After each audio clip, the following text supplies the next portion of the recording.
Everybody who's done anything in Supercross, myself, Ricky Carmichael, Jeremy McGrath, all these guys came up through Loretta's. It's the biggest, the best, most pristine amateur national in the world. If you want to get on the radar of amateur motocross, this is the place to be. This is the proving ground, because if you win here, you beat everyone.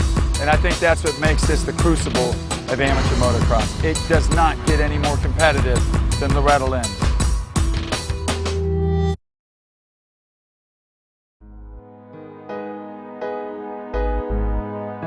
I feel like last year I came into Loretta's completely under the radar.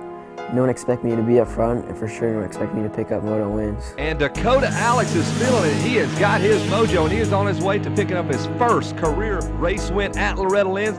But I did. I went out there and proved I was one of the fastest amateurs in the world. And I'd say that one race has changed my life forever. This weekend, Dakota Alex will work towards completing the first step in the process of making it to Loretta's, the Southeast Area Qualifier. Capitalizing on his efforts from 2010 is a must, as this year Dakota will face a new crop of riders in the schoolboy class. The competition is faster and the stakes are higher. The neat thing about Loretta Lynn's is you really can't luck into the championship. I mean, you have to earn your right to even be there. That begins at the area level. We have races scattered all around the country. You got to be in the top of the results there. While the goal here is simply to qualify, Dakota is out to prove a point and separate himself from the competition, a feat that is easier said than done. I raced Super Minis and 85s in 2010, but this year I moved up to the 125s and 250s. I like them a lot. With little experience on the faster bike, Dakota has his work cut out for him. And then you move on to the regionals in the middle part of summer, and that's when it gets really competitive.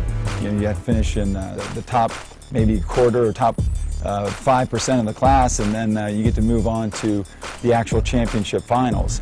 Jace Owen grabs the lead early in the final moto of the Schoolboy 2 class, with Dakota Alex and Nick Gaines breathing down his neck. Before making it to the regional, amateur motocross's most elite must first survive the area qualifier. Dakota Alex is digging deep, but has proven to be no match for Owen this weekend.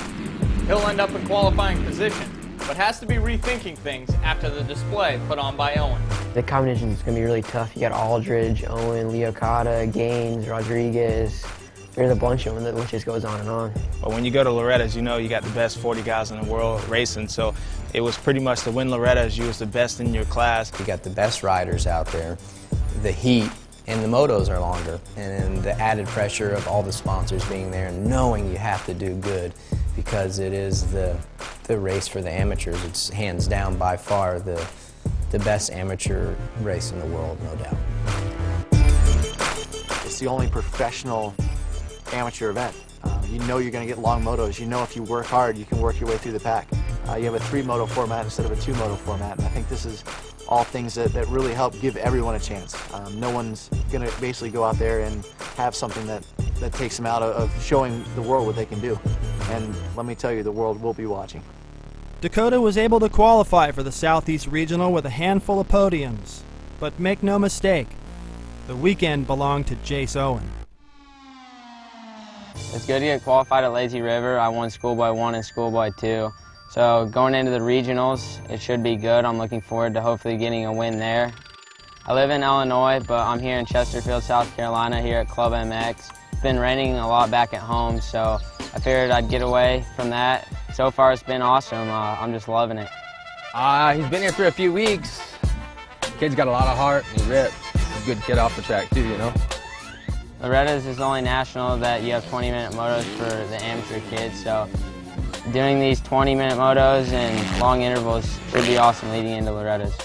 Keep digging, keep digging, keep digging. So our total's about 45 minutes, but it's all real high intensity because everybody's real close to each other, so it's good.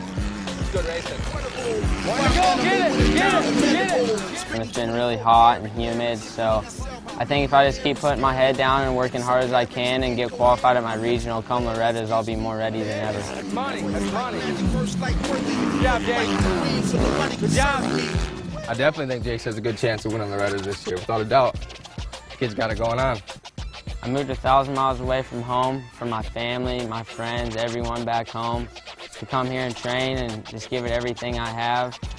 So come my regional, hopefully I can go out there and I can win, get in all these kids' heads, So come Loretta's, they just know that I'm the guy to beat. Coming soon on the road to Loretta's.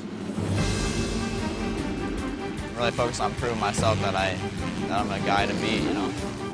All I'm worried about is top 4. I could care less if I got 4th in every moto. As long as I get to Loretta's, that's the only goal I got. Going back to the last-ditch effort to get into Loretta's this last area qualifier this weekend to get to my regional, and you know, hopefully it goes good. That's the one thing I can say about the race is that it's definitely the best of the best. You could call the rivalry between Cooper and Adam a big rivalry. It's like the new age of Alessi Villapoto. I definitely thrive off knowing that some people are gunning for me just like I'm gunning for other people, so it's cool. They're talking about doing surgery on his liver, possible collapsed lung and shoulder damage. It looks like our hopes for Loretta's this year might have ended with that moto.